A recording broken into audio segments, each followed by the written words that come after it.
Now imagine how pleased I was last Friday to be driving to school to see Miles outside his house in the Lura Road in his pyjamas.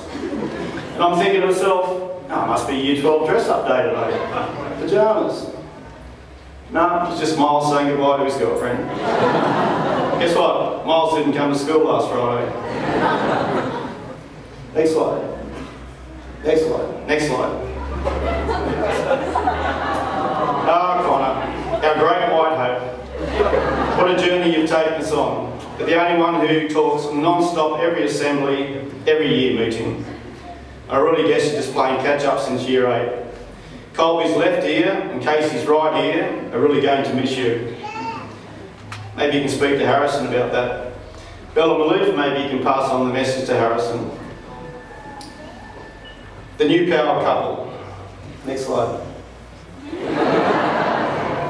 A couple of newbies into the group. Thick as thieves, inseparable from day one until...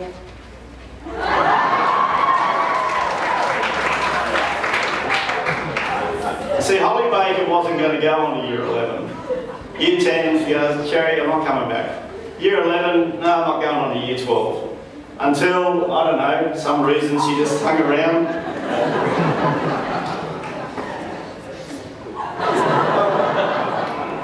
As Will said, sir, I can always buy another car to replace the one that got stolen. But there's only one Scott. Next slide.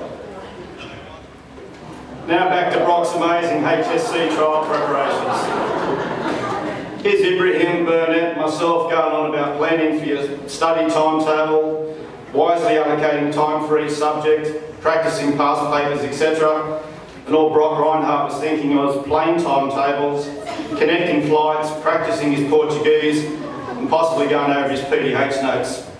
Brock flew to South America last school holidays to meet one of 10 different international students that Jack McCarthy and Adriano made complete fools of themselves over. Just how jealous must those two boys have been. I really thought Adriano was doing well until he showed the girls a photo of his tornado-destroyed Cronulla home. Must have reminded him of the Sao Paulo slums. Next slide.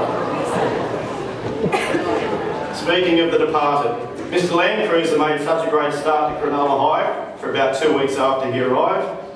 And even though he travelled around Australia, he just couldn't prove it in any test in geography he ever did. Jack really stuffed up when he downloaded a racially sensitive ringtone that even a deaf mute would understand was totally inappropriate. And Jack couldn't see the problem until Mr. Miners interviewed our proud Indigenous victim and found out the family connection with the famous Mundines. So Miners and I had to get Jack to write a sincere apology or miss the risk of meeting up with a famous uncle. It's really hard for a young guy to know to write anything, knowing when he's made as big a mistake as he did. Only Jack could be like that. Anyway, next slide. Just like Jack, I'm really sorry.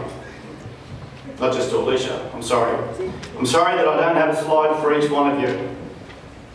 Oh, insert Elia Bell's name here. Sorry. Elia Bell begged me this morning to make sure I mention her. Elia Bell. Elia Bell, Elia Bell. Done. I'm sure Kat Abra, who left us in Year 10, only left to go to Sydney Girls High because she knew that she was first in alphabetical order for the Cherry Sledge. And I know that Jasmine Willard legally changed her sea name to Bula to get closer to the front of my sledging line. I know that Byron Wilkinson still thinks that I think his first name is Brian. I'm sure Kat Abra would have paid for her share of the flake hole. So, next slide. Next slide. Thanks for the memories. You've all deepened my love of teaching and you've given me so many new memories to replace those of other year groups, the memories I lost when I fell off my bike this year. I appreciate that. All I can say is, for the next slide and last slide, good luck to the future. Most importantly, my best wishes for the rest of your most interesting lives. I'm very lucky to have known all of you. Thank you.